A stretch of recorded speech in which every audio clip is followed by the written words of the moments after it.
Let me take you back to December 16, 1971. History was being made in Dhaka. Pakistani soldiers surrendered to India after 13 days of fighting, and the result was this picture. Arguably the most famous in India's military history. This is the picture we're talking about. It shows Pakistan's Eastern Commander signing the instrument of surrender. With that, 93,000 Pakistani soldiers surrendered, the biggest since World War II. Afterwards, these soldiers were taken to India. They had unleashed a bloodbath in Bangladesh, but they left defeated. Around 54 years later, Pakistan's army is returning to Bangladesh again, this time as partners. Reports say Dhaka and Islamabad have reached a deal. Senior Pakistani officers will visit Bangladesh in 2025. They will train soldiers in the Bangladesh army. Apparently, the program will start by February. And it's not an isolated move. A top Pakistani general is expected to visit Dhaka in the coming days. His name is Lieutenant General Sahir Shamshad Mirza. He is the chairman of Pakistan's Joint Chief of Staff Committee. Then in February, they have naval drills. Bangladesh will take part in Pakistan's Aman exercise. It's not a first, but still significant. Now, if you add all of this up, the takeaway is quite clear. Mohammad Yunus wants a defense partnership with Pakistan.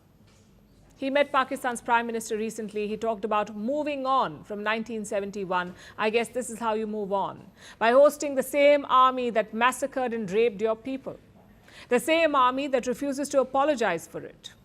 And it fits perfectly with Yunus's foreign policy. He wants to reset ties with Pakistan. The question is, should India be concerned?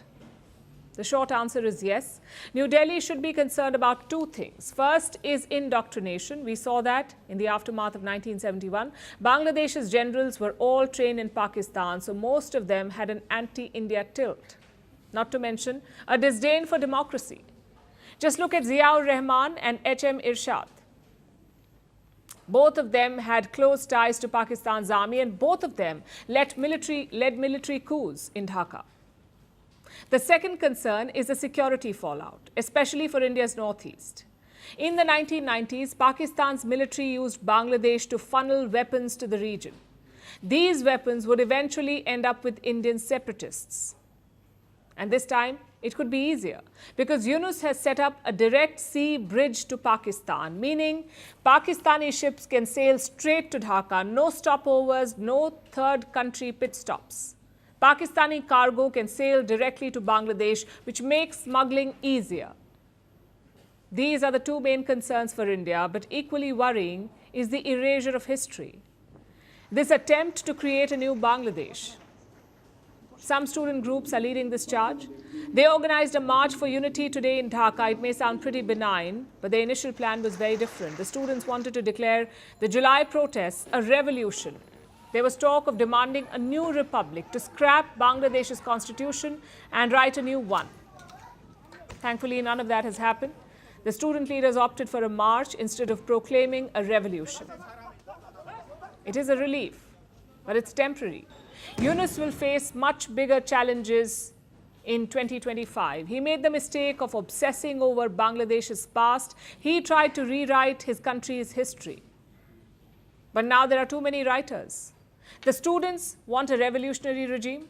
The radicals want an Islamist regime. And the political parties want immediate elections. It promises to be a tumultuous year for Dhaka. Let's see how it unfolds.